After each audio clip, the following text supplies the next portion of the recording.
માણકપુર ગામના road repair કરવામાં સરકારની આળસ. ગાંધીનગર જિલ્લાના દહેગામ માણકપુર ગામે ઘણા સમયથી રોડની હાલત ખરાબ થઈ ગઈ છે. તેમ છતાં સરકારે આંખ ઉપર પટ્ટી બાંધી હોય તેવું લાગી રહ્યું છે.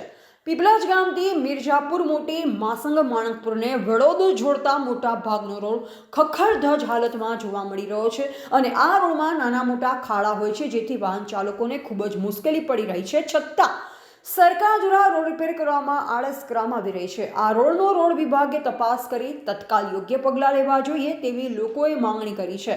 વડોદ વિસ્તારમાં આવેલા ઘણા રોડમાં નાના મોટા ખાડા જોવા મળી રહ્યા છે, છતાં સરકારને ખાડાઓ દેખાતા ન હોય તેમ રિપેરિંગ કામગીરી કરવામાં આવતી નથી. આ ઉપરાંત કમોસમી વરસાદના પગલે રોડ બિસ્માર થઈ ગયા છે, ત્યારે વાહન ચાલકોની મુશ્કેલી વધી જાય છે અને વાહન ચાલકો ખરાબ રોડના પગલે અકસ્માત થતા હોય છે, જે કારણે રોડ વિભાગ દ્વારા યોગ્ય પગલાં લેવામાં નહીં આવતા લોકોમાં રોષ જોવા મળી રહ્યો છે. રિપોર્ટર ચૌહાણ ધર્મેન્દ્ર રામજી, દહેગામ.